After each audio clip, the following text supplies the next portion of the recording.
तो जब भी हमने अपने वर्किंग साइकिल को, ऑपरेटिंग साइकिल को मेंटेन करना है, उसके लिए जो फंड्स चाहिए, that are called the working capital. तो उसे क्या कहते हैं? वर्किंग कैपिटल कहते हैं। यानी कि जो रूटीन की, यानी कि डेली ऑपरेशंस के लिए जो आपको फंडिंग चाहिए। एंड जो क्वांटम है इस वर्किंग कैपिटल रिक्वायरमेंट का, वो डिपेंड करता है कि लेवल ऑफ एक्टिविटीज कितनी है एंड फर्दर ऑपरेटिंग साइकिल में डिले कितना है। लाइकवाइज हो सकता है कि जिस इंडस्ट्री में काम हो रहा है वहां पर कैश जब से डिप्लॉय किया गया है, पहले रॉ मटेरियल परचेज किए गए, रॉ मटेरियल के बाद वर्क इन प्रोग्रेस हुआ, वर्क इन प्रोग्रेस के बाद सेल्स हुई, सेल्स के बाद मे बी क्रेडिट सेल्स हो गई, तो उसके केस में अल्टीमेटली जब ये सेल जो है कैश में कन्वर्ट होगी, तो ये आपका सिंगल ऑपरेटिंग साइकिल बनता है। ये आपका सिंगल ऑपरेटिंग साइकिल बनता है। यहाँ पर हो सकता है ये ऑपरेटिंग साइकिल किसी इंडस्ट्री में 3 महीने का हो सकता है किसी इंडस्ट्री में 12 महीने का हो।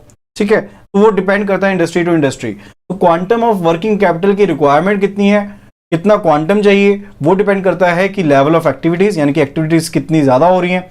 जहां पर एक्टिविटीज कम होंगी वहां पर वर्किंग कैपिटल भी कम चाहिए, जहां पर एक्टिविटीज ज्यादा है वहां पर वर्किंग कैपिटल भी ज्यादा चाहिए।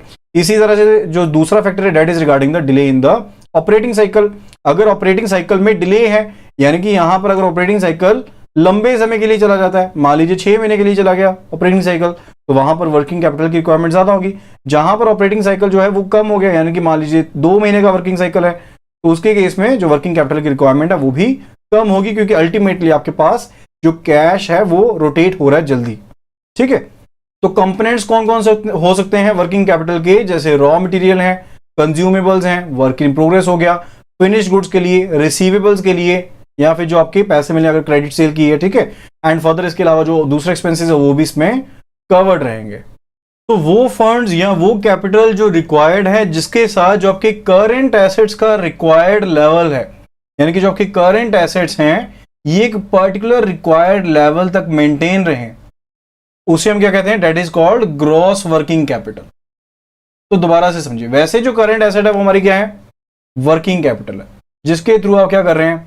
आप काम कर रहे हैं। तो अब आपने इन करंट एसेट्स को एक पर्टिकुलर लेवल तक क्या करना है? मेंटेन करना होता है। ठीक है, ताकि जो आपकी डिफरेंट रेशियोज है वो मेंटेन रहे।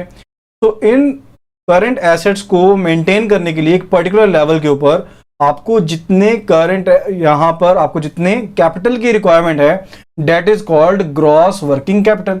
उसी को हम क्या कहते हैं? That is called gross working capital. And जो डिफरेंस है between the total current assets and current liabilities, that is known as a working capital gap. यानी कि जो आपके टोटल करंट एसेट्स हैं माइनस करंट लायबिलिटी, ये आपका वर्किंग कैपिटल गैप रहता है। Okay, so working capital gap क्या है? Working capital gap is total current assets minus current liabilities, whereas gross working capital वो आपकी कैपिटल है जो आपको करंट एसेट्स का एक पर्टिकुलर लेवल मेंटेन करने के लिए जरूरी रहते हैं। तो वर्किंग कैपिटल में पैसे आते कहां से? वर्किंग कैपिटल में कुछ एक तो जो देखिए आपका जो फंडिंग है, जो कैपिटल है अवेलेबल रहती है वो आपके खुद के फंड से, यानी कि जो इक्विटी है, अपने खुद के डिपॉजिट है, या फिर जो बैंक बोरोइंग है, सन्ड्री क्रेडिटर हैं, या फिर कोई शॉर्ट टर्म फाइनेंस ले रखा है। तो पार्शली जो वर्किंग कैपिटल है वो इन सोर्सेज से आते हैं। इसके अलावा जो हर एक यूनिट है उसको एक अमाउंट ऑफ कैपिटल रिक्वायर्ड होता है कि वो मेंटेन करे, ताकि जो उसमें उसके करंट एसेट्स हैं, फिक्स्ड एसेट्स हैं, उनमें वो मेंटेन रहते हैं।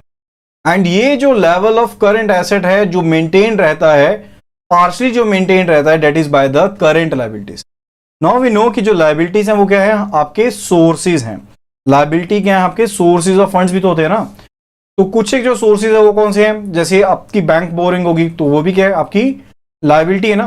तो अगर सीसी लिमिट है एक फर्म की, ठीक है, तो ये करंट लायबिलिटी फर्म की, ये क्या है? करंट लायबिलिटी है फर्म की। लेकिन ये जो भी करंट नीड्स हैं, करंट एसेट्स का क्राइटेरिया तो फुलफिल करिए ना। यानी कि जो नीड्स होंगी आपकी उनको तो ये मेंटेन करके रखेगी। इसके थ्रू आप अपने करंट एसेट्स को मेंटेन करके रख सकते हैं। लाइकवाइज अगर स्टॉक मेंटेन करना है तो इसके थ्रू, सीसी के थ्रू स्टॉक मेंटेन किया जा सकता है। ओके, तो इस तरह से ये क्या है? इंटरलिंक्ड है। एंड फर्दर ये भी हो सकता है कि लॉन्ग टर्म सोर्सेज का आप इस्तेमाल करें। ये भी हो सकता है कि जो लॉन्ग टर्म सोर्सेज हैं उनका इस्तेमाल किया जाए करंट एसेट्स के लेवल को मेंटेन करने के लिए। एंड जहां पर जो शेयर ऑफ यूनिट है टुवर्ड्स द करंट एसेट्स, जो लॉन्ग टर्म सोर्सेज से आता है उसे क्या कहते हैं, that is called as net working capital, या फिर जो वर्किंग कैपिटल मार्जिन है, जो वर्किंग कैपिटल मार्जिन है।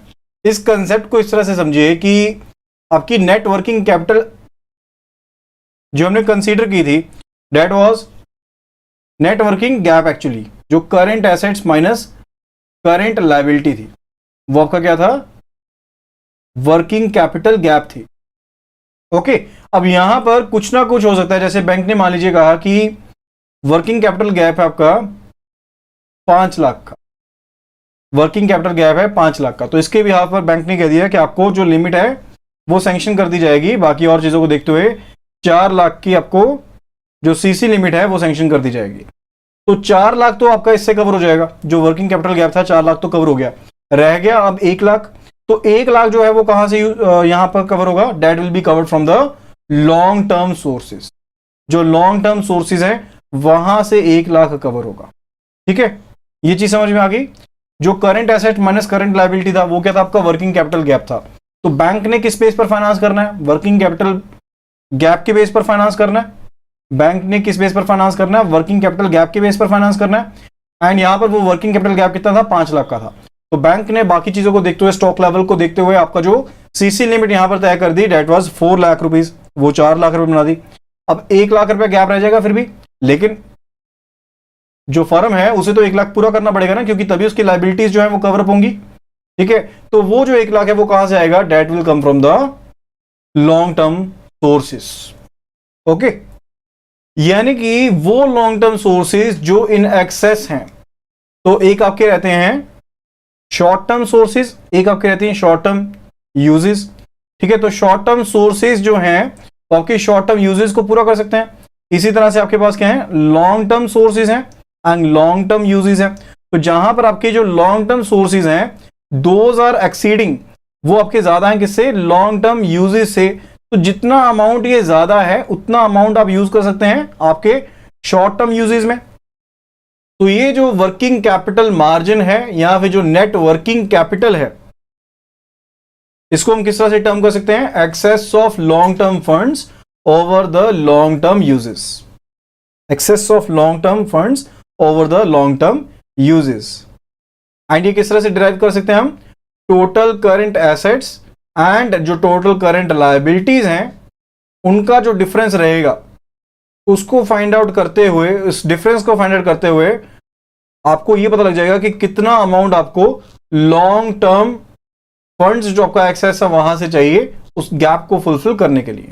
Now let us have a look at the factors जो वर्किंग कैपिटल को डिटरमाइन करते हैं। पहला है regarding the policies for production. तो प्रोडक्शन शेड्यूल जो है वो डिसाइड करता है कि आपको कितने इन्वेंट्रीज की जरूरत पड़ेगी, यानी कि आपको कितना रॉ मटेरियल चाहिए। ठीक है ना, अगर आप ये डिसाइड करेंगे कि जो मैंने प्रोडक्शन करनी है वो मई टू जून में करनी है, वो मई से लेकर जून में करनी है, तो आपको मई टू जून के लिए ही आपको यहां पर रॉ मटेरियल की यानी कि इन्वेंट्री ज्यादा मेंटेन करनी पड़ेगी। अदरवाइज अगर आप पूरे साल में सिर्फ प्रोडक्शन कर ही नहीं रहे, सिर्फ और सिर्फ आप मई टू जून में ही प्रोडक्शन कर रहे हैं, तो उसके केस में आपको रॉ मटेरियल की जरूरत भी सिर्फ इस टेन्योर के दौरान ही पड़ेगी। तो पॉलिसीज के हिसाब से, जो मैनेजमेंट की पॉलिसी रहती है उसके हिसाब से ही जो इन्वेंट्रीज का लेवल है वो मेंटेन किया जाता है एंड जो रिक्वायरमेंट है इन्वेंट्रीज की वो डिटरमाइन की जाती है। देन सेकंड फैक्टर जो है that is regarding the manufacturing process. तो यहां पर बात आती है रिगार्डिंग द प्रोसेस पीरियड के बारे में, यानी कि अगर किसी प्रोडक्ट का जो मैन्युफैक्चरिंग प्रोसेस है वो ज्यादा लंबे समय का है तो वहां पर उन्हें वर्किंग कैपिटल जो है वो हाई लेवल की चाहिए होगी, क्योंकि उनको वहां पर जो इन्वेंट्री है वो ज्यादा समय के लिए, यानी कि जो वर्क इन प्रोसेस रहेगा, जो वर्क इन प्रोसेस की इन्वेंट्री है वो ज्यादा समय लंबे के लिए रहेगी। ठीक है, जहां पर आपका जो मैन्युफैक्चरिंग प्रोसेस है वो कम समय का है। लाइकवाइज एक प्रोडक्ट है जो 1 महीने में बनके तैयार हो रहा है, जो 1 महीने में बनके तैयार हो रहा है, एंड दूसरी तरफ प्रोडक्ट है जो 2 दिन में बनके तैयार हो रहा है। तो यहां पर वर्क इन प्रोसेस में इन्वेंट्री कहां पर ज्यादा रहेगी, वर्क इन प्रोसेस में जहां पर 1 महीने का टाइम है वहां पर तो 1 महीने के लिए कम से कम रहना ही पड़ेगा ना इन्वेंट्री को, जबकि 2 दिन वाले में फिनिश गुड बन जाएगी, 2 दिन के बाद ये फिनिश गुड बन जाएगी एंड फर्दर इसे सेल के लिए भेजा जा सकता है। ठीक है, तो मैन्युफैक्चरिंग प्रोसेस के ऊपर भी डिपेंड करता है। Next it is regarding the credit policy of the unit. तो सक्सेसफुल मार्केटिंग के लिए यानी कि प्रोडक्ट जो है उसकी सक्सेसफुल मार्केट की जाए, जो प्रोडक्ट है उसे क्रेडिट पर देना पड़ता है। लाइकवाइज दो फर्म की एग्जांपल लीजिए, यहां पर एक फर्म है एबीसी जो एक ही तरह का प्रोडक्ट बना रही है। एबीसी अपने बायर्स को क्रेडिट दे रही है 3 महीने का, ये 3 महीने का क्रेडिट दे रही है अपने बायर्स को, यानी कि बायर्स ने 3 महीने तक इसके पैसे ना भी लौटाए तो कोई इशू नहीं है। जबकि जो XYZ है वो यहां पर क्रेडिट दे ही नहीं रही है, नो क्रेडिट। तो ये बात ठीक है कि जो XYZ है यहां पर इसको क्योंकि इसने कोई क्रेडिट नहीं दिया तो इसके जो सेल होंगी वो सीधा क्या होगी, कैश सेल होंगी, पैसा दे जाओ और सामान ले जाओ, इस तरह की सेल होगी। एंड यहां पर सेल क्या होगी, बायर सामान ले गया 3 महीने बाद पैसे देगा। तो वर्किंग कैपिटल कहां पर ज्यादा चाहिए, यहां पर ज्यादा चाहिए होगी ना, क्योंकि इसने पैसा क्या है, उधार पर दिया है, इसने पैसा क्या है, उधार पर दिया है। तो जहां पर जो फंड्स हैं वो 3 महीने के लिए यहां पर दिए गए हैं, वहां पर जो यूनिट है उसके पैसे यहां पर 3 महीने के लिए ब्लॉक हो गए, ठीक है, जहां जबकि यहां पर इसके पैसे ब्लॉक नहीं हुए। तो जहां पर ब्लॉकेज है वहां पर वर्किंग कैपिटल की रिक्वायरमेंट जो है वो इंक्रीज हो जाएगी, क्योंकि जो पैसे ब्लॉक हो गए फर्दर इसने अगर जब अपना साइकिल चलाना है तो फिर से इसको उस पैसे की जरूरत पड़ेगी। तो कहने का मतलब है कि ये 3 महीने इसका ऑपरेटिंग साइकिल जो था यहां पर फर्दर लेट हो गया, यहां पर ऑपरेटिंग साइकिल जो था फर्दर यहां पर 3 महीने के लिए लेट हो गया। Further it depends upon the pace of turnover. तो कहने का मतलब है जैसे आपकी सेल्स इफेक्ट होती है उसके साथ जो टर्नओवर आपको चाहिए वो भी इफेक्ट होती है, जो वर्किंग कैपिटल चाहिए वो भी इफेक्ट होती है। लाइकवाइज जिन यूनिट्स की जो सेल्स हैं वो काफी ज्यादा है, likewise in case of trader, अगर ट्रेडर की बात करते हैं तो वो सारा का सारा किसके ऊपर डिपेंड करते हैं, सेल्स के ऊपर डिपेंड करते हैं।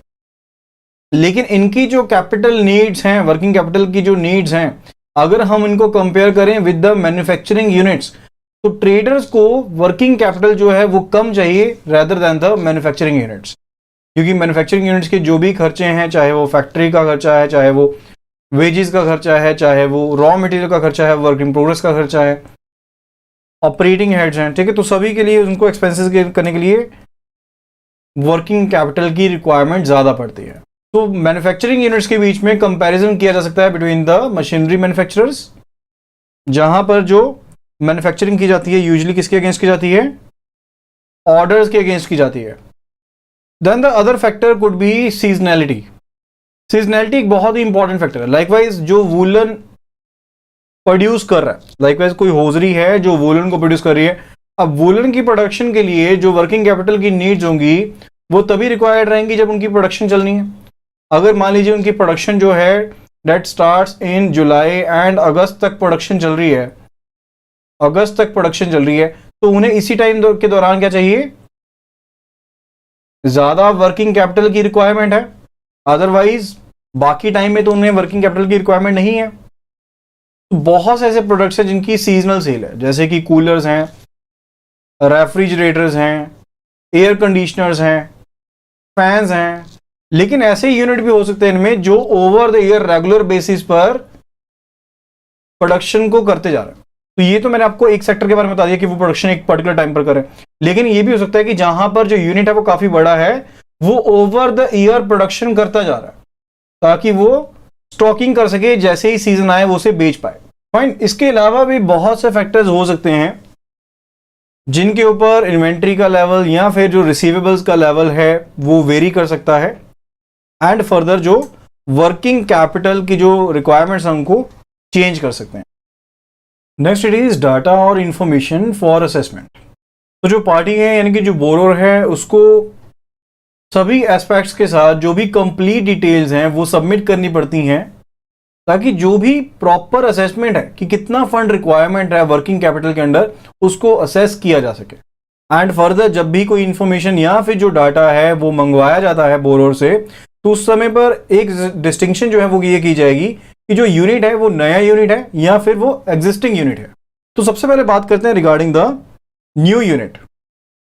तो जहां पर जो यूनिट है वो नया यूनिट है, उसके केस में जो असेसमेंट की जाएगी वो सिर्फ और सिर्फ किसके बेस पर की जा सकती है, जो प्रोजेक्शंस हैं उनके बेस पर या फिर जो एस्टिमेट है उनके बेस पर।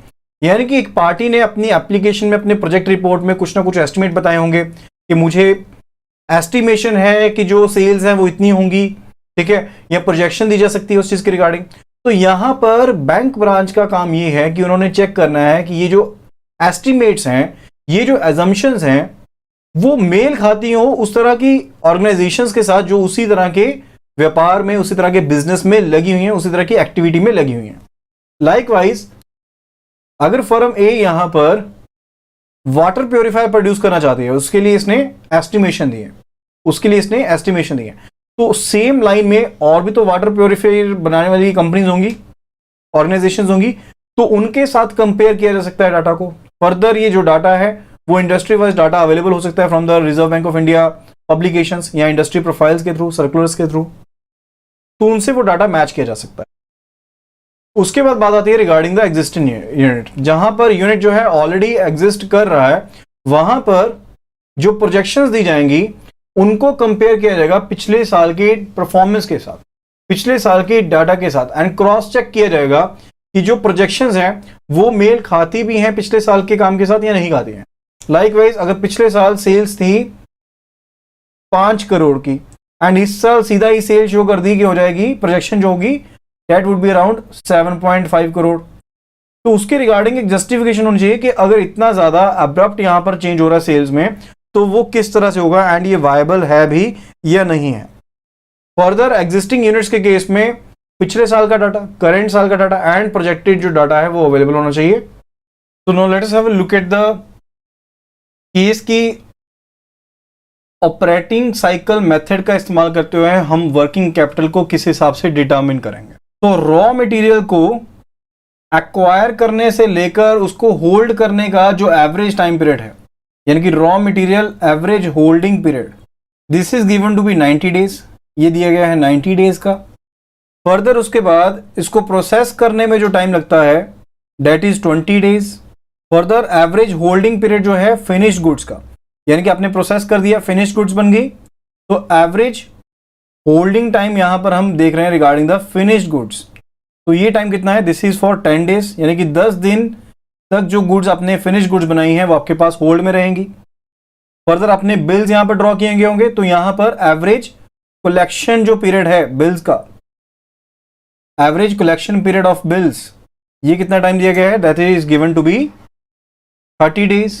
तो ऑपरेटिंग साइकिल कितने दिनों का हो गया, यानी कि जब से आपने कैश यहां पर गुड्स को, रॉ मटेरियल को परचेज किया, तब से लेकर जब तक आपके पास अल्टीमेटली कैश नहीं आ गया, ये आपका क्या हुआ, एक ऑपरेटिंग साइकिल हुआ, ये आपका सिंगल ऑपरेटिंग साइकिल हुआ।